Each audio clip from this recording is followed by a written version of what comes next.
Hello everyone, welcome to Topper Learners. Guys, case based question आज class 10 के लिए हम लोग करेंगे। बहुत इंपॉर्टेंट क्वेश्चन होता है केस बेस्ड। 5 मार्क्स 4 मार्क्स का तो फिक्स ही आपको फाइनल में भी और इवन हाफ ईयरली में भी। तो एक क्वेश्चन आज हम लोग देखने वाले हैं।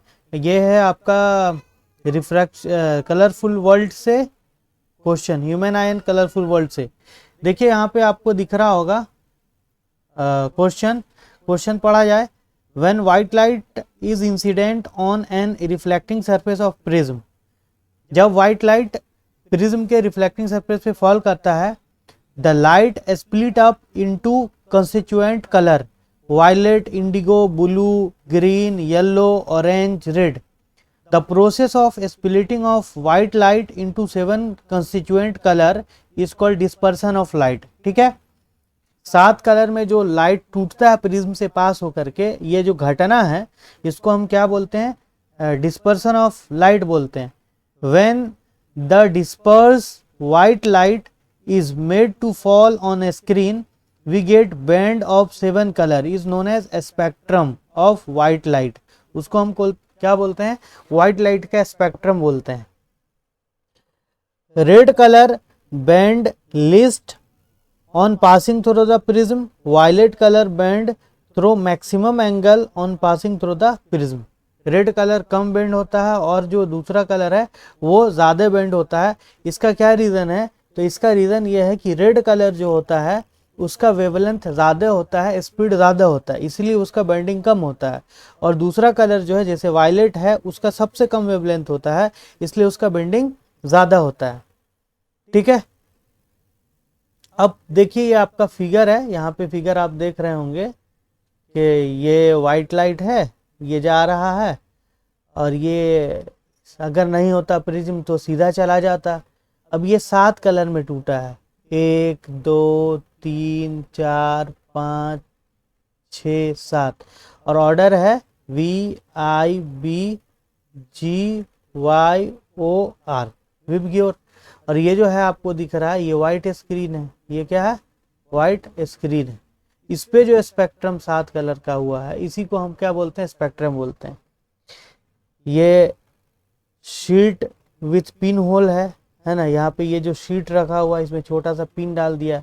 ये आपका ग्लास प्रिज्म है जो दिख रहा होगा आपको, और लैब में भी आप लोगों ने देखा होगा अपने अपने स्कूलों में। और ये प्रिज्म एंगल होता है। तो ये इसका ये है। ठीक है, अब हम देखें इससे क्वेश्चन कैसा आता है। पहला क्वेश्चन है the splitting of white light can be denoted by lens, prism, mirror, none of this. The splitting of white light can be done, sorry denoted पढ़ रहे हैं हम, सॉरी डन है, किसके थ्रू होगा? तो अभी हम लोग देखें यहाँ पर क्या लिया हुआ है?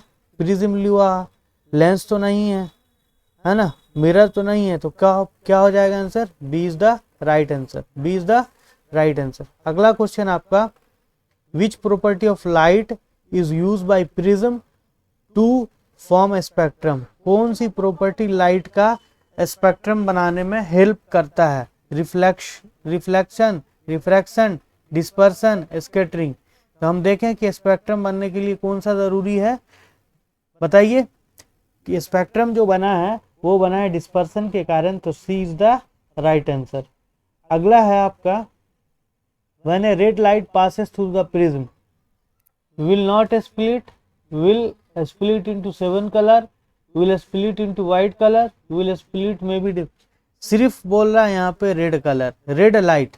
तो रेड लाइट अगर पास होगा तो स्प्लिट नहीं होगा, क्योंकि सिंगल लाइट जो है, सिंगल लाइट मोनोक्रोमेटिक होता है, टूटेगा नहीं, बेंड हो जाएगा। क्या हो जाएगा? बेंड तो होगा लेकिन स्प्लिट नहीं होगा। लेकिन क्या नहीं होगा? स्प्लिट नहीं होगा, टूटेगा नहीं। ठीक है, तो याद रखिएगा कि मोनोक्रोमेटिक लाइट जो होता है, जो मोनोक्रोमेटिक होगा उसका क्या नहीं होगा? स्प्लिटिंग नहीं होगा। बेंडिंग तो हो जाएगा लेकिन स्प्लिटिंग नहीं होगा। इसको आपको याद रखना है। ठीक है, अब चलें आगे। 4 क्वेश्चन आसान था, सोल्व हो गया। अब देखिए यहाँ पे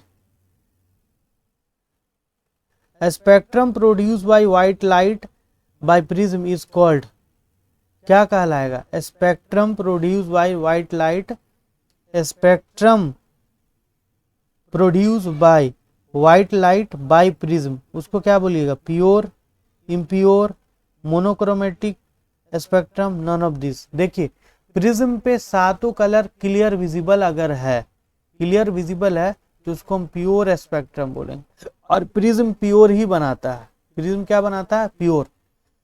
सातों कलर अगर क्लियर विजिबल है तो उसको हम प्योर स्पेक्ट्रम बोलते हैं। अगर क्लियर विजिबल नहीं होता तो ये क्या कहलाता है, इम्प्योर स्पेक्ट्रम कहलाता। तो आई होप प्योर और इम्प्योर स्पेक्ट्रम आपको समझ में आ गया होगा कि प्योर स्पेक्ट्रम किसको कहते हैं और इम्प्योर स्पेक्ट्रम किसको बोलते हैं। प्योर स्पेक्ट्रम वो होगा जिसमें सातों कलर आपको विजिबल हो अच्छा से, और इम्प्योर वो होगा जिसमें सातों कलर विजिबल नहीं हो। एक क्वेश्चन और लेंगे हम, उसके बाद सेशन करेंगे ओवर। ज्यादा से ज्यादा लोगों को शेयर सब्सक्राइब करते रहिए। देखिए ये क्वेश्चन है, atmospheric refraction is a phenomena of bending of light on passing through the earth atmosphere. ठीक है, वी मूव एवो from the surface of earth, जैसे जैसे density of air goes decrease, local condition like temperature etc also effect the optical density of temperature. ठीक है, बात तो सही बोल रहा है, टेम्परेचर बढ़ेगा तो ऑप्टिकल डेंसिटी घटेगी बढ़ेगी। एटमॉस्फेयर, ठीक है, on account of atmospheric refraction star seems appear higher than actually they are, advance sunrise delay sunset, ठीक है, oval appearance of sun at sunrise and sunset, twinkling of star, ये सब phenomena है उससे रिलेटेड। पहला question है, due to atmospheric refraction apparent length of देर क्या होगा, इंक्रीज होगा डिक्रीज होगा। आपको ये पता होना चाहिए कि एडवांस सनराइज और डिले सनसेट में 2+2 टोटल 2+2 कितने 4 मिनट का फर्क पड़ता है। तो 4 मिनट के फर्क पड़ने से टाइम डायलेशन हो जाता है, यानी इंक्रीज हो जाता है। क्या बोलेंगे हम, टाइम जो होगा वो 4 मिनट इंक्रीज हो जाएगा। ठीक है, डिक्रीज नहीं होगा, रिमेन सेम नहीं रहेगा, ऑल ऑफ दिस नहीं होगा। अगला है atmosphere apparent position of star rise due to atmospheric refraction. Scattering से ब्लू कलर होगा, बोथ तो हो नहीं सकता, तो atmospheric refraction is the right answer. अगला क्वेश्चन है, सन अपीयर ओवल शेप और फ्लैटेंड ड्यू टू डिस्पर्सन से, अभी ऊपर देखिए वो सब फिनोमेना होता है। स्कैटरिंग से ब्लू कलर होगा, ये भी नहीं होगा।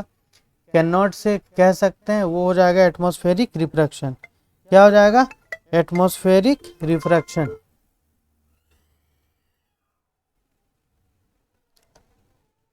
ठीक है, तो एटमॉस्फेरिक रिफ्रैक्शन के कारण क्या होगा, ओवल शेप हो जाएगा। अगला है चौथा number question, twinkling of star and non twinkling of planet cause by, ये भी किसके कारण होगा, एटमॉस्फेरिक रिफ्रैक्शन के कारण। Twinkling of star optical density घटने बढ़ने, रेगुलर घटते बढ़ते रहने के कारण लाइट कभी कम आ जाता है कभी ज़्यादा आ जाता है, जिसके कारण ट्विंकलिंग अपीयर हो जाता है। ठीक है, आगे है, in absence of atmosphere colour of sky appear,